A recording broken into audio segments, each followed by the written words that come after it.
A very warm welcome to this video, which is titled, Are We a Biological Accident? This is an empowering view to existential predicament. I'll open this particular presentation with a quote from Erich Fromm,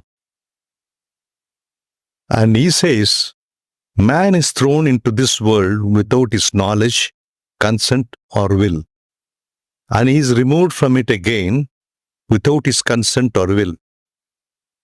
In this respect, he is not different from animal, from the plants, or from inorganic matter.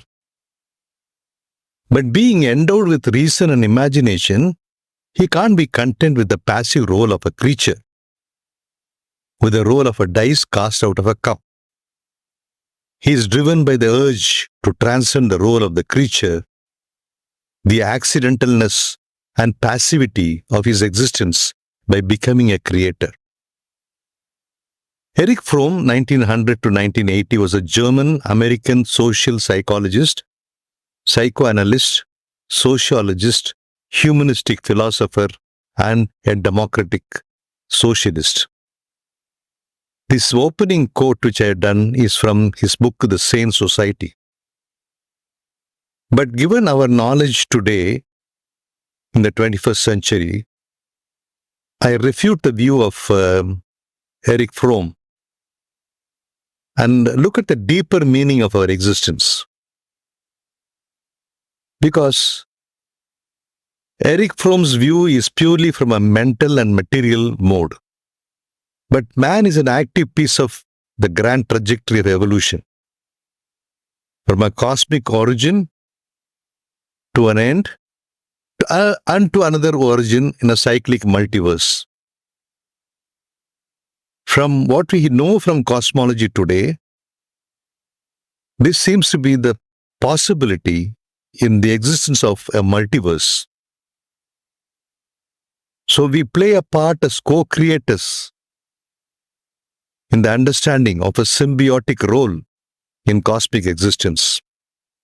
Let me explain further. Every element in our body as a human being is not from this earth.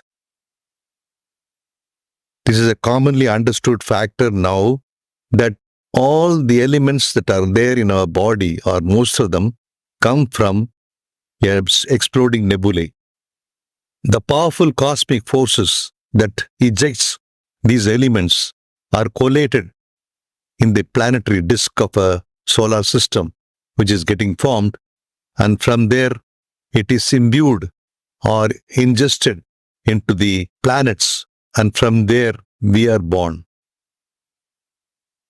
Again, as I have told you in certain other videos, when in our death, in our extinction, these elements disappear in whatever form we are cremated or buried or whatever you have. So we go back into the universe. So the purpose of creation is not a mental and material mode. The material mode is a derivative. The mental mode is a further derivative of the combination of consciousness and the material mode in which it is able to operate.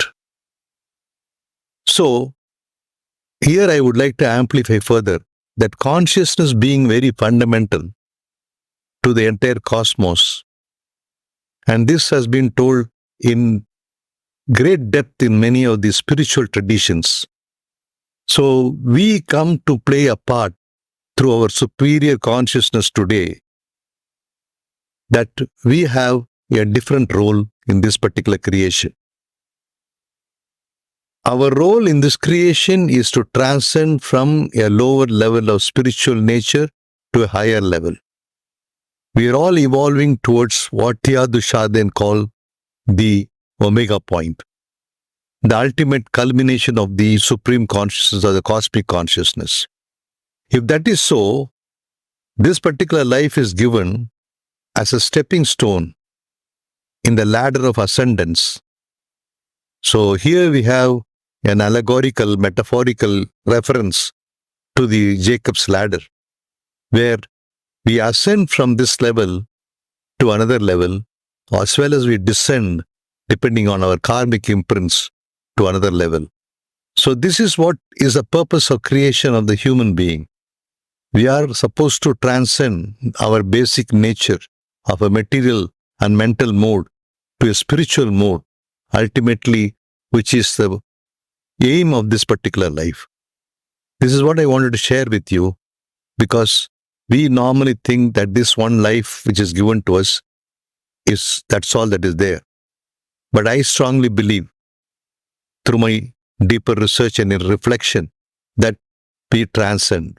We take different forms. And even if you look deeper into the spiritual nature of teachings, for example, Christ says, when the apostles ask him, shows the place where you're going, and he says, I cannot show you that, but I will go there and build a mansion for you. Being the followers of Christ, this mansion is a superior consciousness or embodiment where you will take residence. So, this is what I wanted to leave with you today. Thank you for watching and listening, and have a great spiritual life.